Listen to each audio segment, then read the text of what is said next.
AITA for divorcing my husband because he spent 10 minutes in the car during a family emergency. Have been married to my husband, M, for 2 years. He has a habit of sitting in the car 5 to 10 minutes before entering the house.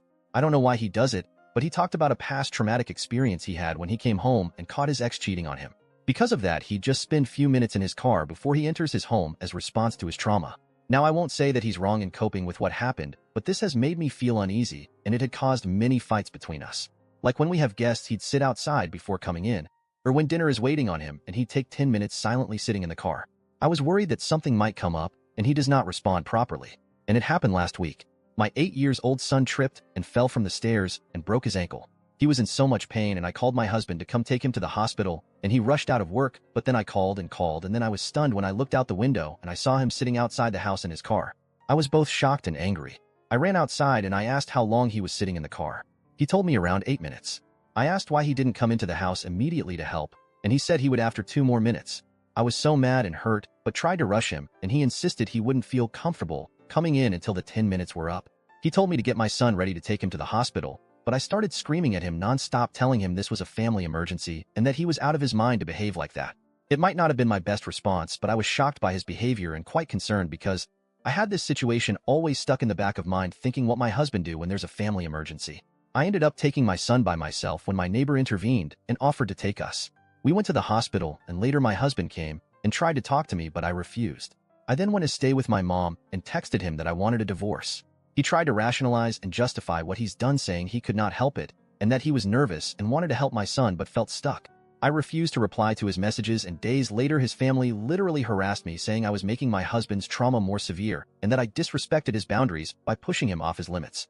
I feel lost and unable to think because of the whole ordeal. My family are with me on this, but they can be biased sometimes. My husband is still trying to basically talk me out of divorce, saying I'm making a huge deal out of it.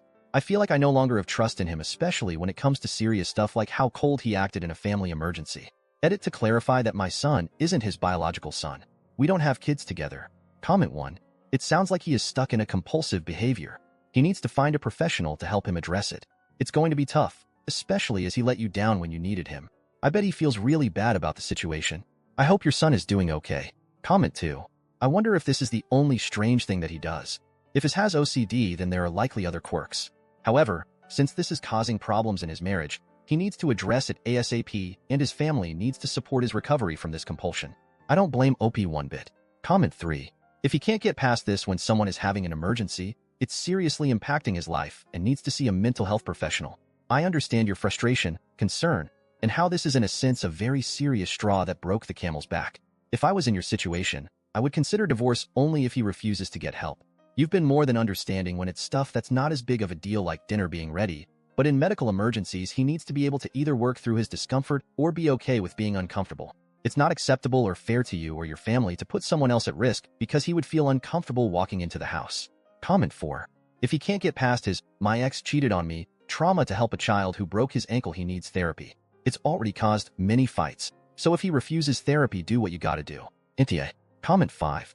I'm just picturing him collapsed on the floor having a heart attack, and she calmly looks at her watch and says she needs to wait 10 minutes because she was traumatized by him not helping their son in an emergency. He clearly needs professional help, and if it was me, I'd make it a condition of continuing the relationship. Intia. Thank you everyone who subscribed me and like my videos.